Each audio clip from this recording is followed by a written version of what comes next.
This is the story of Ada.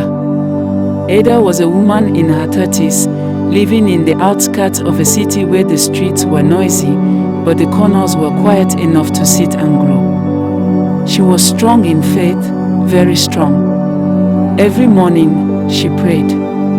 Every night, she prayed again. People knew her as someone who believed deeply that God would always show up for her. But here's the thing about Ada, she believed so much in prayers that she forgot prayers need legs. Ada needed a small shop. She dreamt of selling goods like rice, beans, oil, soap, and other items.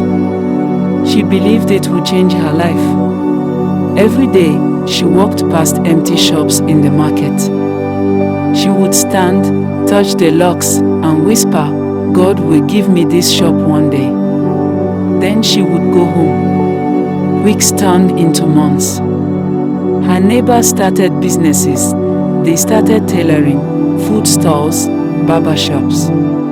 Ada cheered them on, but she stayed the same.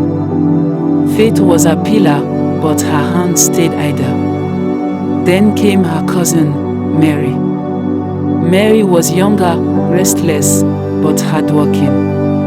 She had no savings, no steady help.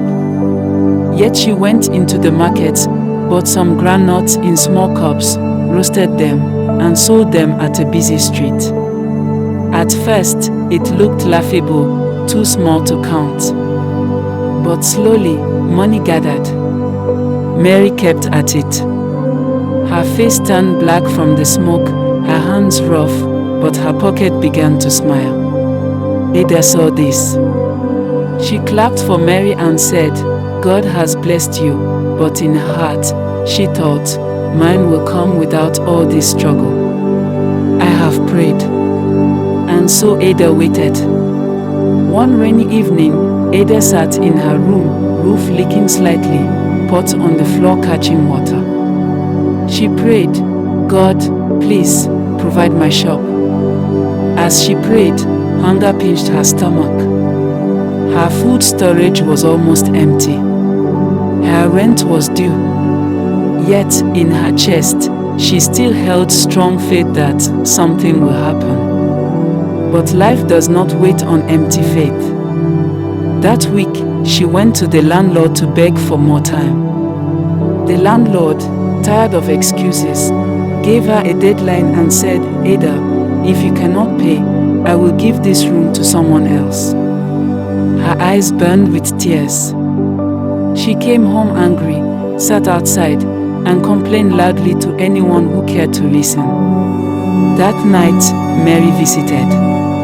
She had grown her groundnut business into a store with biscuits, sweets, and water.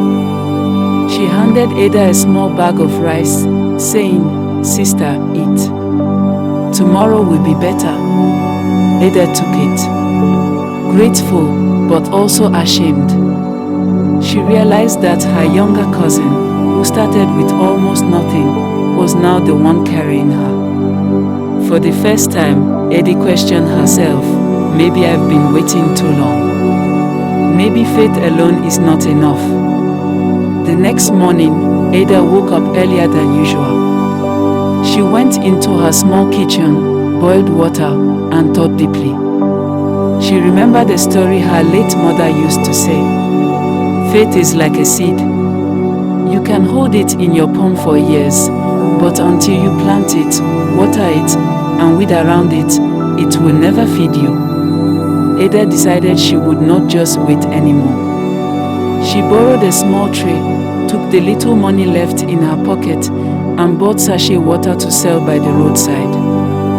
People laughed at her at first, that said, "Ada, from prayer warrior to pure water seller."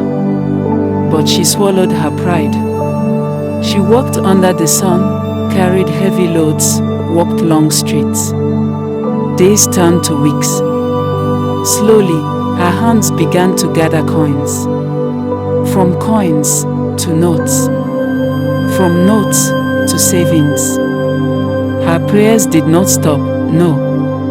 But this time, her prayers had sweat tied to them. Months later, Ada rented half a store beside her cousin's shop. Together, they laughed, sold goods, and shared stories. For the first time, Ada understood that faith also means working.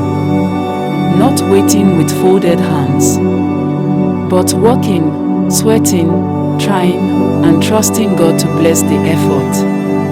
Ada learned the hard way that faith without work is like a basket used to fetch water. Empty in the end. Prayers are powerful. Faith can move mountains. But even mountains do not shift until your feet start climbing. So when you think of Ada, remember that belief without action is nothing but a dream. But belief with action, that is where life begins to change. And that is how Ada discovered that faith without work is not faith at all, it is failure waiting in disguise.